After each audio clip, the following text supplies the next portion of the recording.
أعوذ بالله من الشيطان الرجيم. بسم الله الرحمن الرحيم. الحمد لله رب العالمين، والصلاة والسلام على حبيبنا وحبيب الله العالمين سيدنا ومولانا أبي القاسم المصطفى محمد وآله الطيبين الطاهرين وأصحابه الأخيار المنتجبين.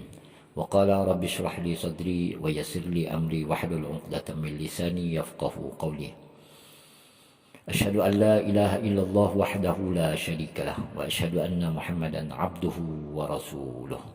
اللهم صل على Muhammad wa ali Muhammad. Para mahasiswa yang saya hormati dan saya muliakan, khususnya mahasiswa program studi perbankan syariah semester 3A. Aqulu lakum jami'an assalamualaikum warahmatullahi ta'ala wabarakatuh. Puji dan syukur kita kehadirat Allah Subhanahu wa taala, dengan limpahan karunia dan rahmatnya kita masih dapat melanjutkan rutinitas kita, khususnya dalam mempelajari ayat dan hadis ekonomi, yang sampai hari ini kita sudah memasuki tema yang insyaallah ke-13 ya. Dan setelah ini ada kurang lebih 2 tema lagi yang terkait dengan etika ekonomi Islam. Akan saya bacakan hadis-hadis seperti biasa dari jalur Ahlul Bait Nabi Muhammad sallallahu alaihi wasallam. Salawat serta salam tidak pernah putus-putusnya kita sampaikan, kita lantunkan kepada junjungan kita Nabi Muhammad sallallahu alaihi wasallam. Allahumma shalli ala Muhammad wa ali Muhammad. Allahumma salli ala Muhammad wa ala ali Muhammad. Allahumma salli ala Sayyidina Muhammad wa ala ali Sayyidina Muhammad. Semoga dengan selawat yang saya sampaikan dan Anda dengarkan, kita senantiasa diberkahi dalam limpahan anugerah kasih sayang Allah, Rasulullah, dan para aulia, syuhada, dan salihin. Para mahasiswa yang saya hormati dan saya muliakan, untuk subtema kali ini saya akan menyampaikan sebuah tema yang mungkin jarang Anda dengar ya. Karena tema ini masuk dalam kajian akhlak ya. Kajian akhlak dan etika bisnis ekonomi, terutama di dalam muamalah kita ma'an nas ya. Muamalah kita ma'an nas dan muamalah kita ma' Allah. Sehingga ada hubungan dinamis ya, hubungan harmonis antara hubungan kita secara vertikal dengan Allah dan horizontal dengan sesama manusia. Nah, tema yang akan saya bawakan subtema kali ini adalah tentang harapannya. Setelah tema harapan, saya akan masuk ke tema yang insya Allah tema setelah harapan itu kita masuk tentang apa itu yang dimaksud dengan larangan untuk bersikap kikir dan pemborosan di dalam mengelola rezeki dan harta yang kita miliki. Nah, untuk mengefisiensikan waktu kita, maka saya akan bacakan hadis-hadis baik dari Rasulullah, kemudian dari jalur Ali bin Abi Thalib, kemudian ini banyak sekali ya perkataan dari Rasulullah dan Imam Ali. Jadi ini saling melengkapi ya, untuk apa sebenarnya yang dimaksud dengan subtema, yaitu tentang harapan. Bismillahirrahmanirrahim.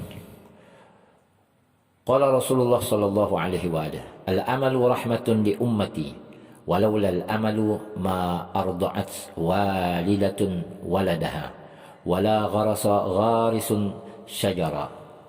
Ini dari buku Biharul Anwar jilid 77 halaman 173 hadis ke-8. Rasulullah sallallahu alaihi wasallam bersabda, harapan merupakan rahmat bagi umatku. Seandainya tidak ada harapan, niscaya seorang ibu tidak akan menyusui anaknya dan seorang penanam tidak akan menanam pohon. Kemudian dari perkataan Imam Ali, al-amalu rafiqun mu'nisun. Imam Ali berkata, harapan adalah teman yang menghibur. Dikutip dari kitab Ghurar Al-Hikam hadis 1042. Kemudian selanjutnya dalam menjelaskan tema-tema tentang harapan itu, subtema tentang harapan, Imam Ali melanjutkan kata-katanya. Tanbihul khawatir. Bainama Isa ibn Maryam jalisun wa syaikhun ya'malu bimishatin wa yuthiru bihil ard. فقال عيسى اللهم انزع عنه الأمل فوضع الشيخ المسحة واضطجع فلبس ساعة فقال عيسى اللهم اردد إليه الأمل فقام فجعل يعمل. Diriwayatkan dalam Tanbih Al-Khawatir bahwasanya ketika Isa bin Maryam alaihi salam duduk, dia melihat orang tua yang sedang bekerja dengan menggunakan skop untuk membajak tanah. Kemudian dia berdoa, "Ya Allah, cabutlah harapan darinya." Maka orang tua itu langsung meletakkan skopnya dan berbaring. Tidak lama kemudian Nabi Isa alaihissalam kembali berdoa, "Ya Allah, kembalikanlah kepadanya harapan." Orang itu pun langsung berdiri dan kembali bekerja. Nah, maksud dari riwayat ini tidak lain dan tidak bukan adalah salah satu yang memberikan semangat kita dalam melakukan aktivitas kehidupan itu adalah adanya harapannya. Karena dengan adanya harapan kita akan kembali bersemangat. Harapan ini sebenarnya adalah makanan ruh. Karena ruh kita itu dengan adanya harapan-harapan yang baik, harapan-harapan optimisme, maka kita akan kembali bersemangat dalam melakukan aktivitas-aktivitas yang dinamakan dengan amal. Baik itu untuk kemaslahatan dunia dan keselamatan akhirat. Nah, kemudian dari tema harapan ini ada subtema lagi yang diberi tema angan-angan tidak berakhir. Jadi subtema ini adalah tentang bagaimana lawan daripada harapan itu adalah angan-angan. Jadi perbedaan antara harapan dan angan-angan. Qala Rasulullah sallallahu alaihi wa alihi, "Man kana ya'malu ay ya'isha ghadan fa innahu ya'malu ay ya'isha abada." Rasulullah sallallahu alaihi wa alihi bersabda, "Barang siapa berangan-angan hidup hingga esok hari, maka sungguhnya dia berangan-angan untuk hidup selamanya." Ini dalam Bihar Al-Anwar jilid 73 halaman 167 hadis ke-31. Nah, kemudian dilanjutkan oleh perkataan Imam Ali, "Al-amalu la ghayata lahu." Imam Ali alaihissalam berkata, angan-angan tidak memiliki batas akhir. Kemudian dia melanjutkan perkataannya, "Al-amalu la tantahi." Angan-angan tidak akan berakhir. Ini di dalam Ghurar Al-Hikam hadis ke-639. Nah, maksud daripada angan-angan itu adalah bedanya dengan harapan. Kalau angan-angan itu sesuatu yang mustahil terjadi. Sedangkan harapan itu sesuatu yang bisa saja terjadi dan dengan izin Allah, dan bisa saja tidak terjadi juga dengan izin Allah.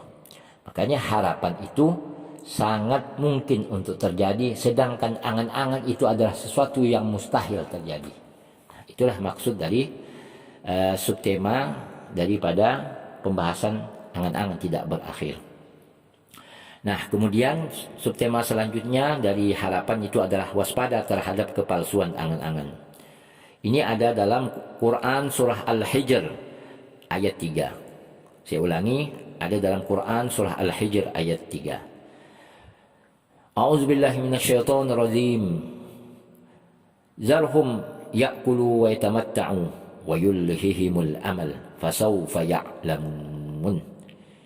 Allah yang maha tinggi berfirman, biarkanlah mereka di dunia ini makan dan bersenang-senang dan dilalaikan oleh angan-angan kosong, maka kelak mereka akan mengetahui akibat perbuatan mereka.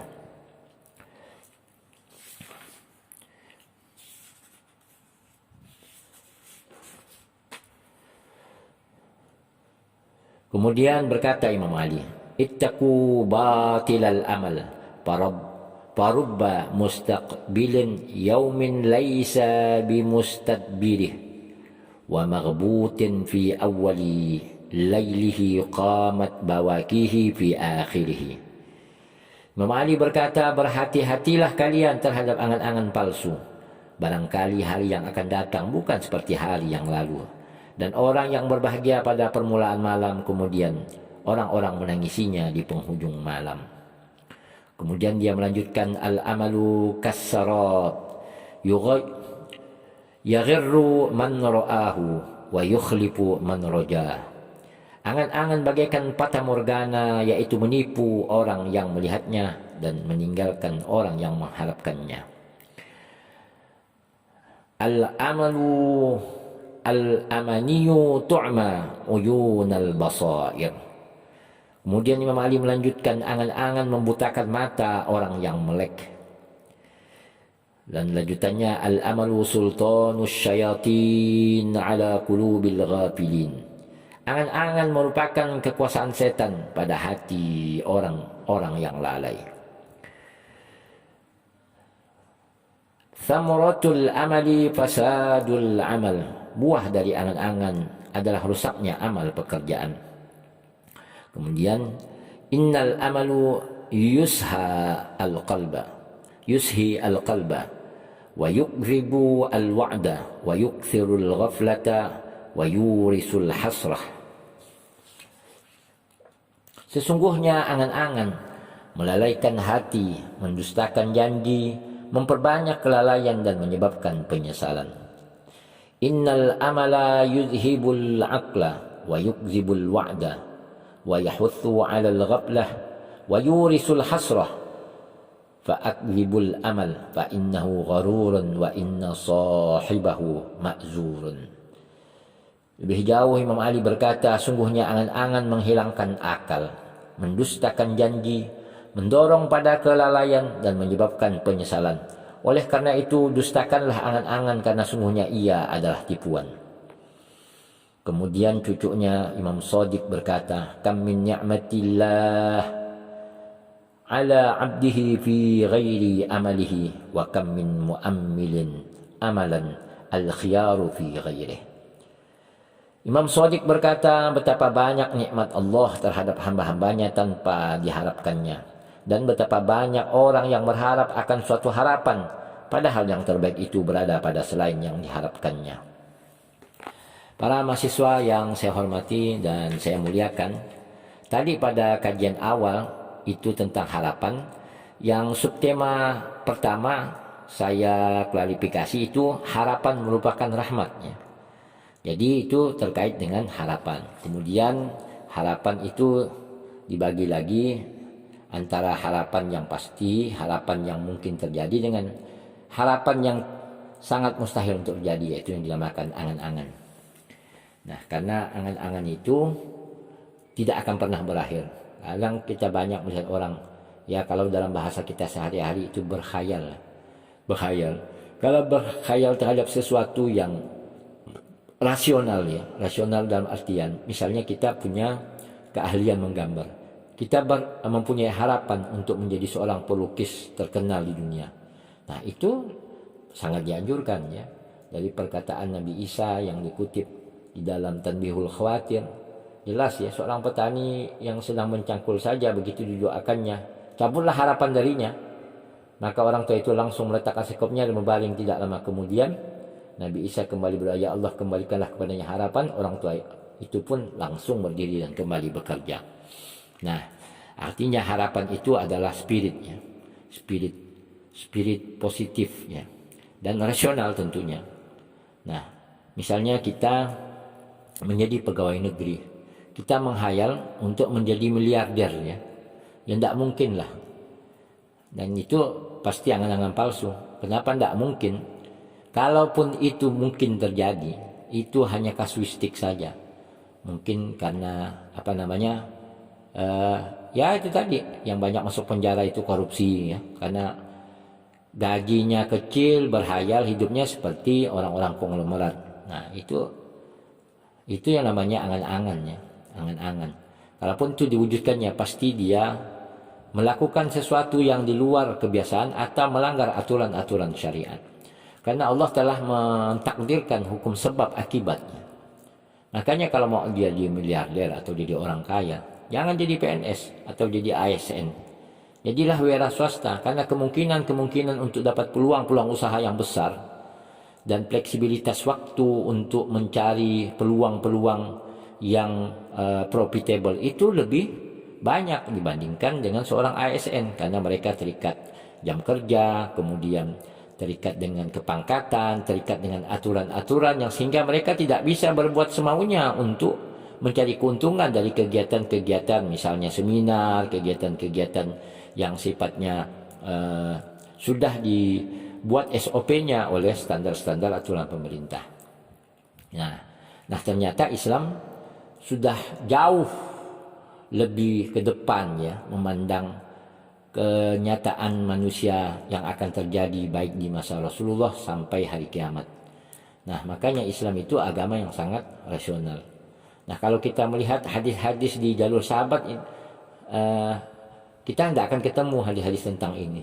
Makanya saya masukkan dari jalur Ahlul Bait khusus tentang etika bisnis. Sehingga kalau kita sudah memahami etika bisnis ekonomi, maka kita akan lebih fleksibel, kemudian kita lebih reasonable. Kita tidak pernah melakukan sesuatu yang insya Allah melanggar dari aturan-aturan Allah Subhanahu wa taala melalui syariat para nabinya, para aulianya, dan para salihin.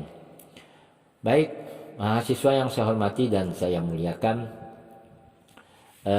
itu kajian tentang antara perbedaan antara harapan, yaitu satu penegasan tentang harapan merupakan rahmat dari Allah, sedangkan angan-angan itu merupakan sesuatu yang memang mirip-mirip dengan harapan, tetapi sebenarnya ia adalah sesuatu yang membawa mudarat di dalam kehidupan kita untuk keselamatan akhirat.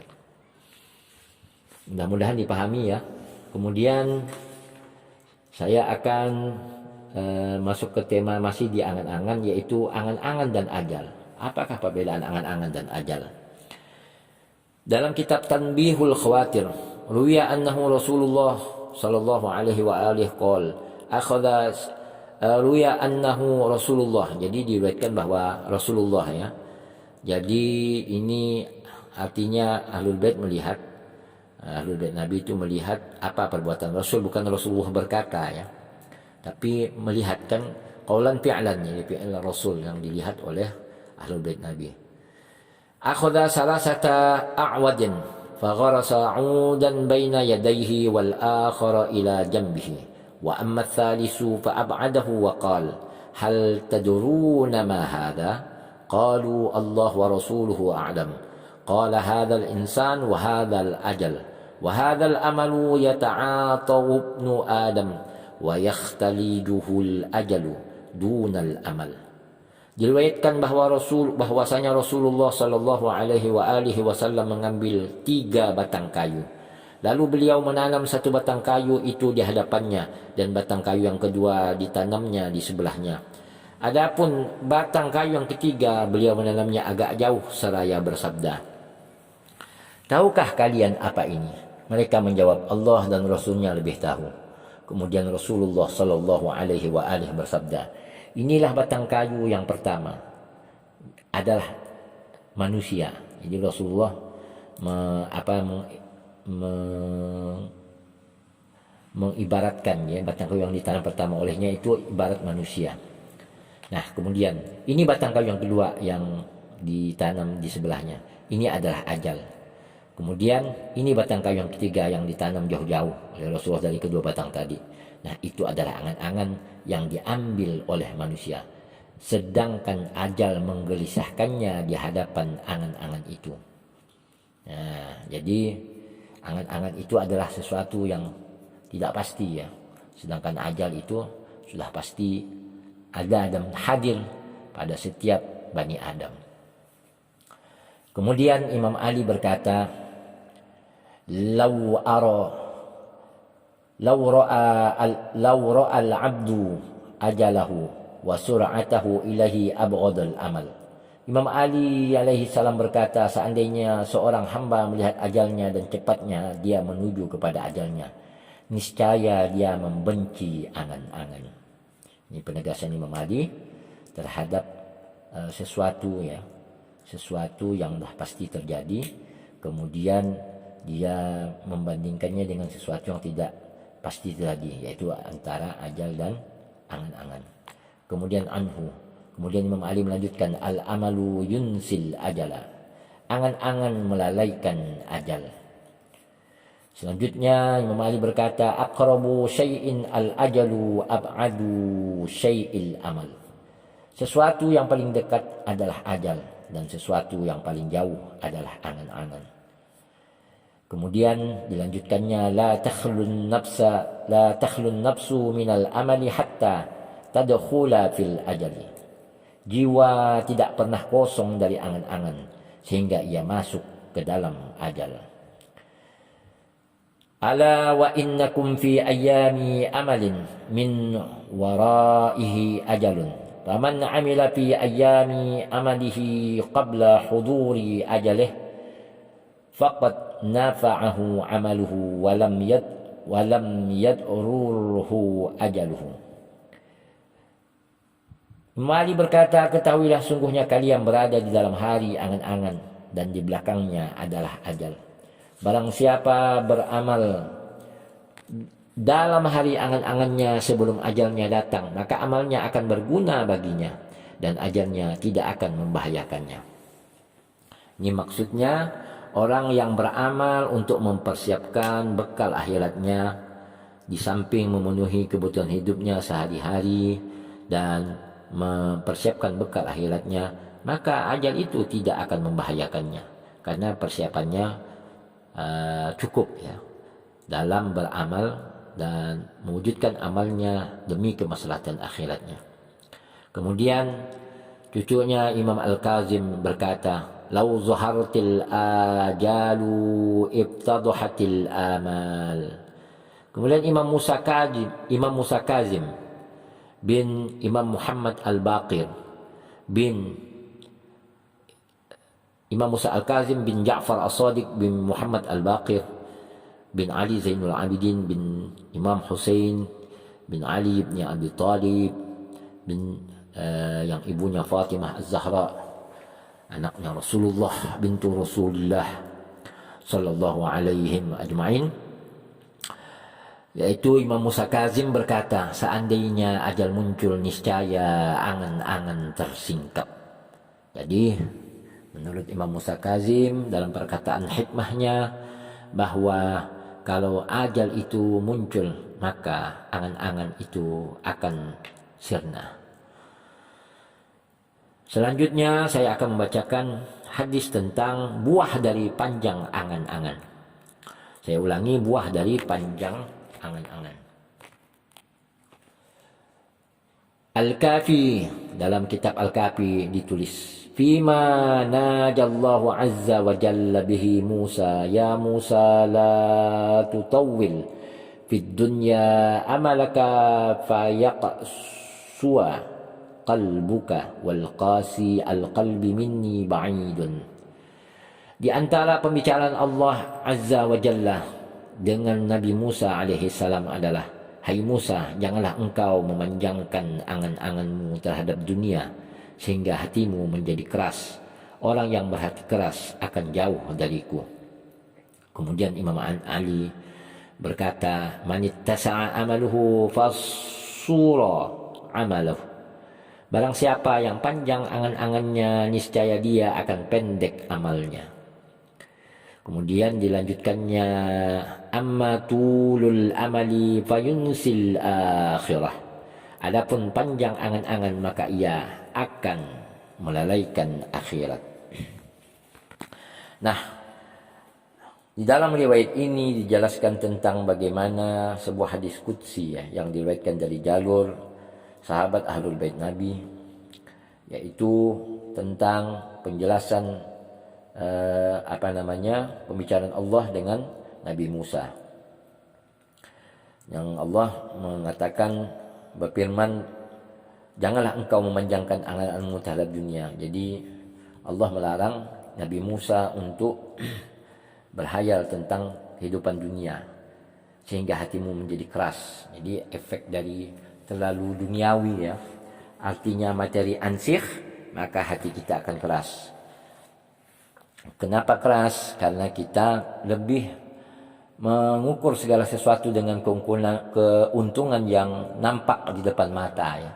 Tidak berbicara hikmah muta'aliyah, ya hikmah perbuatan yang akan menjadi bekal untuk keselamatan akhirat. Jadi selalu saja banyak pilihan alternatif amal yang menguntungkan secara duniawi sekaligus mendapat jaza pahala yang akan diberikan yaumil hisab.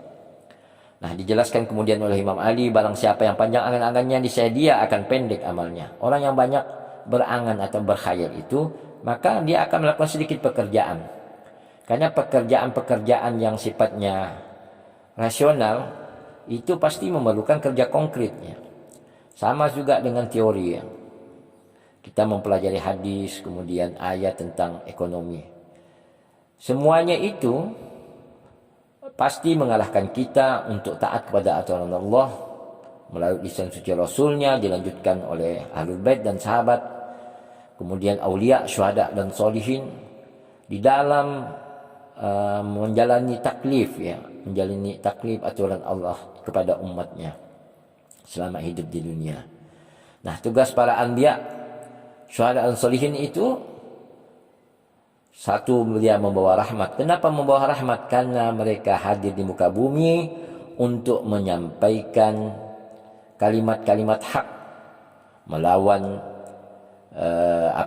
kezaliman. Artinya hadirnya para nabi dan para rasul, kemudian para aulia Allah, syuhada dan solihin tidak lain tidak bukan mereka hadir adalah untuk memberikan rahmat kepada manusia secara adil dan merata.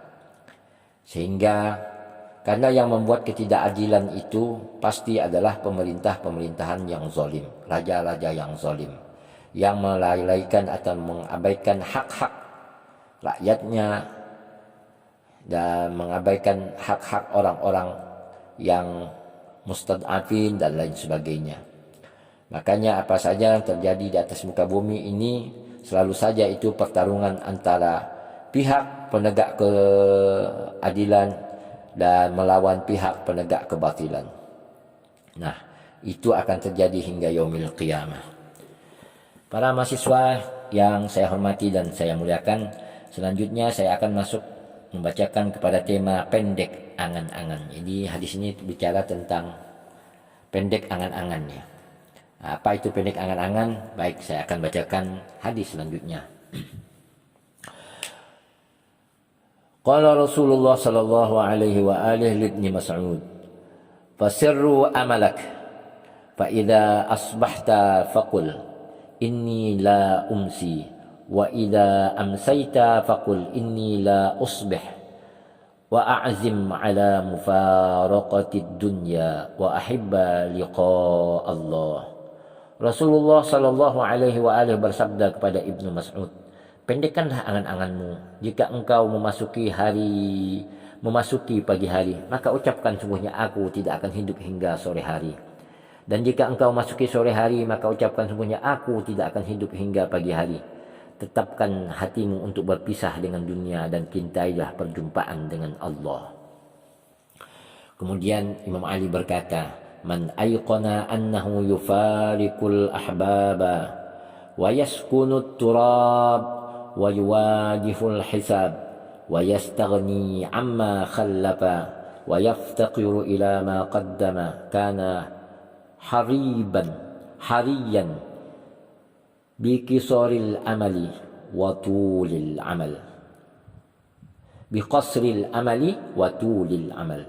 Imam Ali berkata, barang siapa yakin bahwa dia akan berpisah dengan orang-orang yang dicintainya, tinggal dalam tanah atau liang lahat, menghadapi hisab, tidak membutuhkan terhadap apa yang tinggalkannya, yang butuhkan kepada apa yang telah dikerjakannya, niscaya dia memendekkan angan-angannya dan banyak beramal.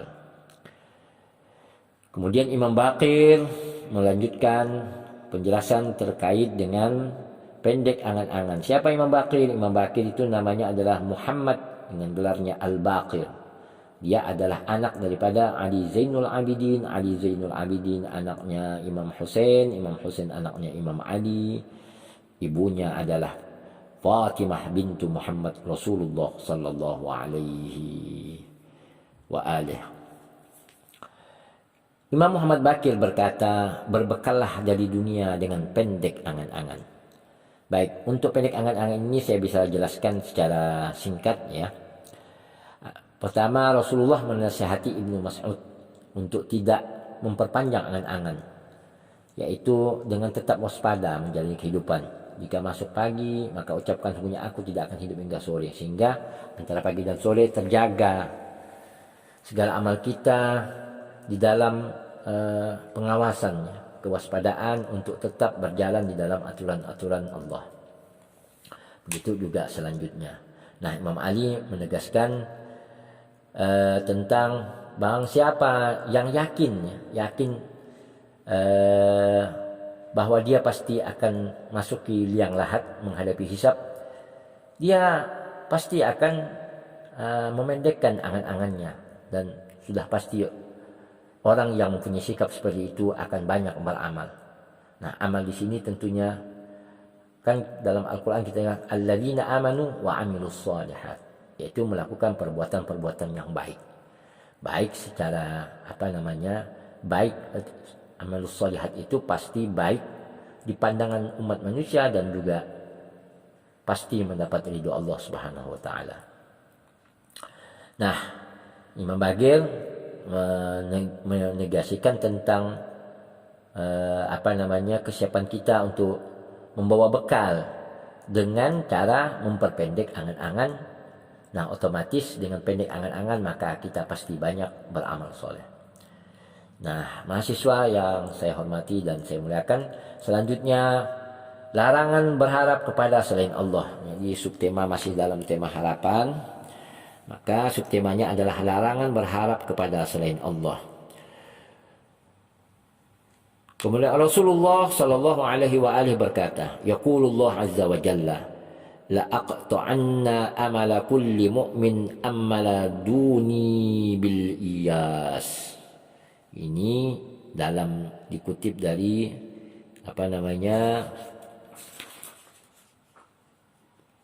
Sahifah Ar-Ridha. Sahifah Ar-Ridha halaman 276 halaman 20. Rasulullah berkata, Rasulullah sallallahu alaihi wa alihi wasallam bersabda, Allah Azza wa Jalla berfirman dalam hadis qudsi, aku benar-benar akan memupus harapan setiap mukmin yang berharap kepada selainku dengan keputusasaan. Jadi salah satu yang menyebabkan manusia hari ini goncang jiwanya itu terlalu berharap kepada manusia, terlalu berharap kepada makhluk. Nah, memang pada tataran realitas kehidupan kita tidak akan mendapatkan sesuatu itu tanpa perantara. Misalnya kita mendapatkan gaji, ya. Misalnya saya seorang ASN, seorang dosen, itu mendapatkan gaji rutin dari pemerintah. Tanpa melakukan pekerjaan, kemudian menjalani perkuliahan baik dari S1, dari sekolah dasar, S1, S2. Nggak mungkin saya jadi dosen. Makanya saya harus berusaha sampai bisa minimal mencapai derajat magister. Barulah saya bisa jadi dosen. Dan itu juga harus bersaing di dalam tes penerimaan ASN. Nanti ada proses lagi seleksi setelah jadi calon. Dulu kami istilahnya itu CPNS ya, calon pegawai negeri sipil. Dari CPNS itu dilihat etika, moral dan sebagainya. Setelah mencukupi syarat baru diangkat menjadi PNS atau yang sekarang dikenal dengan istilah ASN. Nah, untuk naik pangkat juga ada prosedur-prosedurnya, ada syarat-syaratnya, ada pekerjaan yang harus dipenuhi dan lain sebagainya. Harus punya KUM minimal 313 KUM, itu dipenuhi dari berapa kali menguji skripsi, berapa kali membimbing skripsi, berapa kali menguji proposal, pengabdian pada masyarakat dan lain sebagainya, penelitian dan lain sebagainya. Nah, kalau kita analogikan, sandingkan apa yang saya alami ini dengan misalnya sabda Allah Subhanahu wa taala tadi, ya sangat tidak bertentangan. Nah, Kenapa tidak bertentangan? Karena tidak ada sebuah prestasi ya, sebuah capaian yang diberikan kepada manusia tanpa amal ya, tanpa adanya usaha, tanpa adanya ikhtiar yang sungguh-sungguh, itu mustahil. Kalaupun itu terjadi, pasti melawan sunnatullah. Misalnya orang bisa mendapat pekerjaan yang layak tanpa adanya usaha-usaha yang betul-betul sungguh-sungguh di dalam kehidupannya, itu tidak mungkin. Nah, itulah bagian dari angan-angan. Malas kuliah, malas belajar, berharap ingin jadi profesor misalnya, ya tidak mungkin lah. Nah, itu angan-angan yang mustahil terjadi. Kalaupun terjadi berarti jasanya beli gitu ya. Nah, atau ada kong kali kong politis ya, untuk melakukan sebuah yang melanggar sesuatu yang telah disepakati. Nah, kesepakatan manusia juga sangat dibenarkan oleh agama. Kesepakatan dalam mewujudkan sesuatu yang tidak sifatnya syar'i, yang tidak sifatnya qat'i. Misalnya dalam Al-Quran itu kan ada ayat-ayat qat'i dan ayat-ayat zonni, ada ayat muhkamat mutasyabihat. Nah, di bab-bab yang samar-samar kemudian tidak ada aturannya secara konkret dalam Islam, manusia diberi kebebasan untuk beristihad. Banyak sekali hadis-hadis yang menyatakan tentang penegasan kebolehan beristihad ya, untuk mewujudkan kemaslahatan duniawi, kecuali yang bersifat qat'i. Nah, oleh sebab itu saya sarankan kepada Anda untuk mempelajari khusus tentang ulumul Quran terkait dengan apa yang dimaksud ayat-ayat muhkamat mutasyabihat, kemudian qat'i dan zonni dan lain-lain. Para mahasiswa yang saya hormati dan saya muliakan, artinya di dalam hadis qudsi ini Allah menegaskan bahwa hakikat dari sebuah harapan itu harus mutlak kepada Allah. Jadi manusia itu hanya perantara. Karena kalau kita berharap semata-mata kepada manusia, pasti kita akan mendapatkan kekecewaan. Sedangkan Allah tidak pernah mengecewakan hambanya. Kalaupun yang terjadi itu yang tidak terbaik menurut kita, nah, tapi kalau kita menisbatkan itu kepada Allah SWT, maka kita akan tahu bahwa segala sesuatu yang terjadi dalam kehidupan kita yang tidak sesuai dengan harapan. Kadang kita kan karena bukan tidak sesuai dengan harapan, tidak sesuai dengan angan-angan gitu. Karena harapan itu pasti rasional dan pasti bisa terwujud. Sedangkan angan-angan itu sesuatu yang unrasional dan sangat pasti tidak mungkin terwujud. Nah, itulah kalau kita sudah memahami, membedakan antara harapan dan angan-angan, maka kita tidak akan pernah berharap kepada selain Allah. Karena Allah la tukhliful mi'ad. Allah tidak akan pernah mengingkari janjinya. Tapi janji-janjinya terhadap sesuatu yang telah kita pahami betul hakikat dari sebuah perbuatan. Makanya di dalam kajian ini yang paling penting adalah kita memahami perbedaan antara apa itu harapan dan apa itu angan-angan. Kemudian bagaimana perintah tegas Rasulullah untuk menjauhi angan-angan. Tapi Rasulullah dan dari jalur ahli baitnya juga menegaskan pentingnya sebuah harapan. Dan yang puncaknya adalah jangan pernah berharap sesuatu kepada selain Allah. Karena jika berharap kepada sesuatu selain Allah, maka pasti akan diberikan dengan keputusasaan. Pasti berakhir dengan keputusasaan maksud saya. Kemudian Imam Ali berkata, "Man ammala insanan faqad habahu." Barang siapa berharap kepada seorang atau seseorang, maka sesungguhnya dia telah takut kepadanya. Wala'iyadzubillah. Mudah-mudahan kita sebagai umat, sebagai umatnya Nabi Muhammad Sallallahu Alaihi Wasallam dapat mengamalkannya di dalam kehidupan kita sehari-hari, wabil khusus di dalam mempraktekkan muamalah ma'an nas, yaitu muamalah kita kepada sesama manusia yang ujung-ujungnya kita hanya berharap tidak lain dan tidak bukan apa yang kita lakukan itu mendapat ridho Allah Subhanahu wa taala.